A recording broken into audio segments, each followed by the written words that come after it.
Assalamualaikum warahmatullahi wabarakatuh. Bismillahirrahmanirrahim. Alhamdulillahil qail fi mahkamatil azim. Bismillahirrahmanirrahim. Ya ayyuhalladzina amanu taqullaha haqqa tuqatih wa la tamutunna illa wa antum muslimun. Wa qala fi ayatil ukhra wa aqimus salata wa atuz zakata warka'u ma'ar raki'in. Al-ayah sadaqallahul azim. Allahumma salli ala sayyidina Muhammadin al-fatih lima ulik wal khatim lima sabaq nasiril haqqi bil haqq wal hadi ila siratikal mustaqim wa ala alihi haqqa qadrihi wa miqdarihi al-azim. Wa ba'du, kepada para alim, para ulama, para kiai, para masyayikh dan semua mitra pendengar setia channel Waqiah Indonesia yang dirahmati Allah Subhanahu wa Ta'ala. Pada momentum menjelang berbuka puasa ini, mari bersama-sama kita mengkaji berkaitan dengan firman Allah Subhanahu wa Ta'ala surat Al-Baqarah ayat 43 sebagaimana yang telah saya sebutkan tadi. Wa aqimus salata wa atuz zakata warka'u ma'ar raki'in. Allah telah dawuh bahwa kita diperintahkan untuk menunaikan salat, melaksanakan salat. Laksanakanlah salat. Allah dawuh seperti itu. Di samping itu wa atuz zakah, kita diperintahkan untuk menunaikan zakat, menjalankan satu perintah yang itu tidak hanya urusannya kita pribadi, tapi itu berbagi dengan orang-orang yang membutuhkan uluran tangan kita. Kalau kemudian kita kontekstualkan bahwa ayat ini mengandung satu perintah yang itu menunjukkan akan perintah ini dijadikan sebagai indikator bahwa kita betul-betul manakala mampu melaksanakannya adalah masuk golongan orang Islam yang kafah. Menjalankan keislaman tidak hanya namanya saja, tidak hanya KTP saja Islam, tapi betul-betul menjalankan syariatnya. Apa syariatnya? Yang pertama pasti syahadat, yang kedua sholat. Aqimus sholah, menjalankan sholat. Wa aqimus sholah, Allah memerintahkan kepada kita orang-orang yang mengaku Islam yang menjalankan sholat, kemudian menunaikan zakat, membayar zakat dan ruku beserta orang-orang yang ruku, mengandung makna bahwa perintah melaksanakan sholat ini, menunaikan zakat, ruku bersama orang-orang yang ruku merupakan ajakan untuk memeluk Islam dengan sesungguh-sungguhnya, melaksanakan sholat seperti sholatnya orang Islam.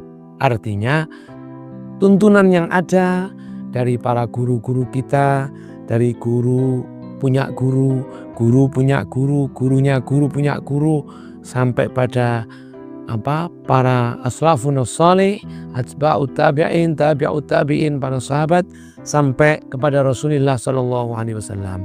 Ada tuntunannya sebagaimana Kanjeng Nabi dawuh, sholatlah kalian sebagaimana kalian melihatku sholat. Perintah sholat ini menunjukkan satu amaliyah yang itu pintu masuk dari amaliyah-amaliyah yang lain. Manakala sholatnya sudah baik, maka insya Allah amaliyah yang lain baik. Intinya bahwa beriringan antara sholat dengan zakat. Perintah selanjutnya menunaikan zakat merupakan wajib. Tentunya ada zakat yang itu bagi nafsi individu wajib kita tunaikan, yaitu zakatul fitri atau zakat fitrah.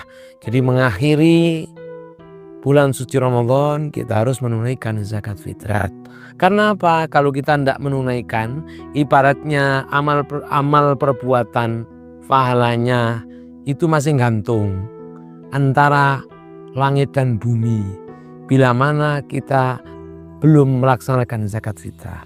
Tapi bila kita sudah mengeluarkan zakat fitrah, fa insyaallah amaliyah puasa kita, sholat kita, dan lain sebagainya, sunnah-sunnah akan diterima oleh Allah Subhanahu wa Ta'ala. Ini zakat fitrah yang sifatnya personality, individu-individu. Ada zakat yang wajib juga, yaitu menyucikan harta kita. Artinya ada zakat mal, ada zakat hasil pertanian, ada zakat pegawai, dan lain-lain sebagainya. Zakat penghasilan kita. Ini ada sebagian harta orang-orang yang membutuhkan, orang-orang fakir miskin atau mustahik zakat, di situ kita harus tunaikan. Karena hal ini merupakan satu bentuk penyucian dari harta benda kita. Hadirin wal hadirat, mitra pendengar setia channel Waqiah Indonesia rahimakumullah. Nah, perintah zakat harta benda kita merupakan bentuk penyucian dari harta kita yang mungkin saat itu mendapatkannya dari hal-hal yang kurang pas. Mudah-mudahan dengan adanya yang kita tunaikan, fa insyaallah mudah-mudahan dibersihkan oleh Allah Subhanahu wa Ta'ala. Ada hikmah yang sangat besar dari ditunaikannya zakat fitrah. Yang pertama, bahwa dengan kita mengeluarkan zakat fitrah, sebagaimana saya sebutkan, membersihkan harta, jiwa, dan hati kita. Yang kedua, menguatkan solidaritas umat Islam. Solidarity kita sebagai muslim secara pribadi dituntut untuk berbagi. Maka ada istilah kesolehan secara personality dan kesolehan secara sosial kemasyarakatan. Nah, kesolehan secara sosial kemasyarakatan inilah masuk dalam kategori kita mengeluarkan zakat. Ini menjadi momentum bahwa kita punya solidaritas yang kuat terhadap sesama muslim. Kemudian dengan adanya zakat fitrah, momentum upaya kita hadir di tengah-tengah masyarakat, membantu pemerintah dalam rangka meningkatkan kesejahteraan masyarakat secara keseluruhan.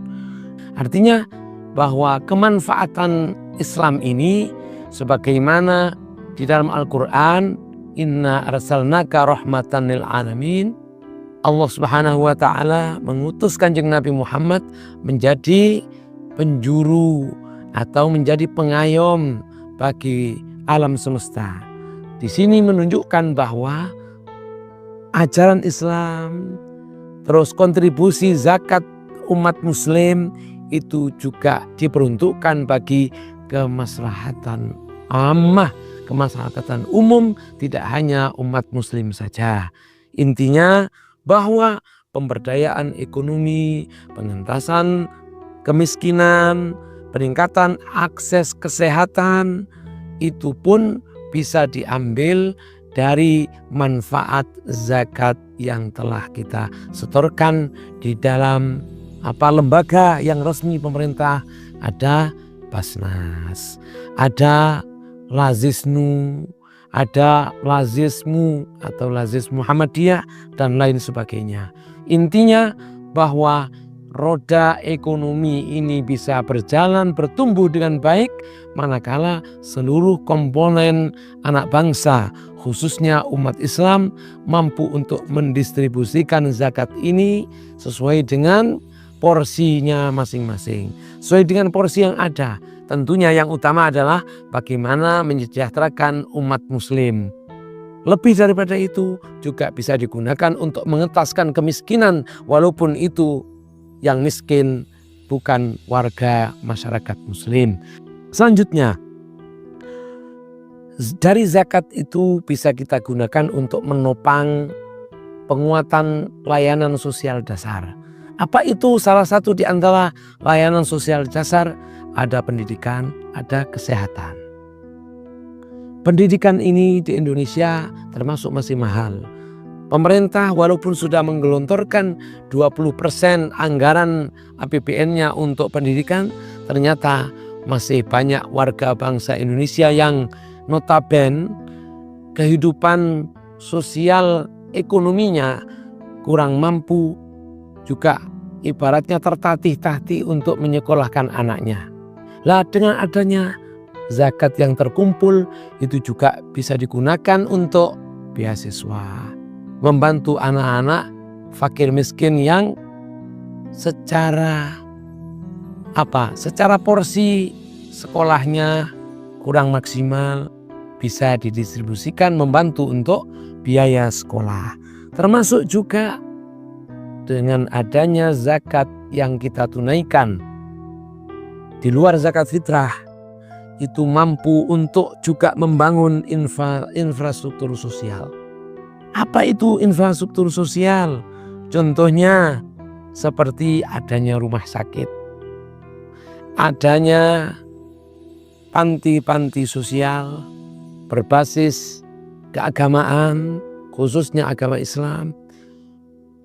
Dan juga ada panti sosial yang diperuntukkan untuk orang-orang yang lanjut usia.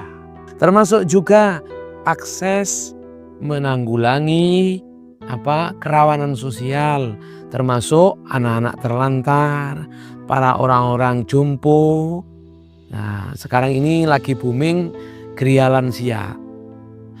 Alhamdulillah NU Nahdlatul Ulama khususnya di Malang Raya ini, salah satunya di Kabupaten Malang, juga bertumbuh mengadakan satu lembaga sosial untuk menampung orang-orang yang sepuh, orang yang terlantar, orang-orang yang membutuhkan bimbingan menjelang ajal. Nyun sewu, walaupun umur kita ini tidak menunggu tua, tapi rata-rata kalau sudah lanjut usia itu dimungkinkan akan meninggalnya itu sudah dekat. Nah, harapannya dengan adanya panti sosial khususnya yang tua atau gria lansia atau pondok husnul khotimah, ada yang mengatakan seperti itu. Kebetulan satu contoh di wilayah Malang Barat itu ada yang namanya pondok husnul khotimah, khusus untuk menampung orang-orang sepuh yang itu tidak mampu untuk membiayai dirinya sendiri, dengan tujuan mudah-mudahan ketersambungan antara yang disebut dengan tunaikan zakat itu juga mampu untuk kita internalisasikan dalam diri pribadi maupun berbagi dalam kehidupan sosial kemasyarakatan kita. Selanjutnya warka'u ma'ar raki'in. Ayat terakhir seperti itu dalam kontekstual kita, bagaimana kita menghadirkan diri kita di tengah-tengah masyarakat, itu penuh dengan keadaban, penuh dengan etika, penuh dengan perilaku-perilaku yang menunjukkan akan budi pekerti luhur. Perilaku yang kata Kanjeng Nabi Muhammad SAW, bu'istu liutammima makarimal akhlak. Aku diutus untuk menyempurnakan akhlak yang mulia. Artinya apa? Terutama di akhir zaman ini penuh dengan dekadensi moral. Adanya unggah-ungguh yang semakin hari semakin turun. Ada etika-etika yang harusnya itu dijalankan. Ternyata di akhir zaman ini sudah banyak yang tidak menjalankannya. Mudah-mudahan dengan adanya satu bentuk upaya kita berada di bulan suci Ramadan ini, ada sholat 5 waktu telah kita tunaikan, puasa Ramadan telah kita tunaikan, zakat fitrah maupun zakat mal ini mampu untuk menjadikan diri kita pribadi mampu berbagi dengan sesamanya.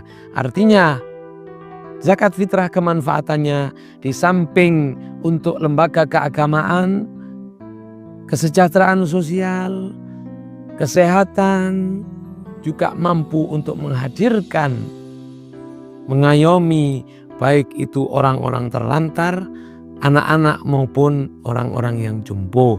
Juga dengan adanya kita berpuasa, menjalankan kewajiban-kewajiban yang lain maupun sunnah-sunnah yang telah mampu kita lakukan akan menjadikan pribadi kita penuh dengan keadaban, penuh dengan suposito, penuh dengan tingkah laku yang baik, dan mudah-mudahan pasca Ramadan kita menjadi individu-individu maupun kelompok-kelompok yang betul-betul mampu menghadirkan keadaban secara hakiki. Mudah-mudahan kita semuanya menjadi hamba-hamba yang soleh, baik personality maupun sosial kemasyarakatan.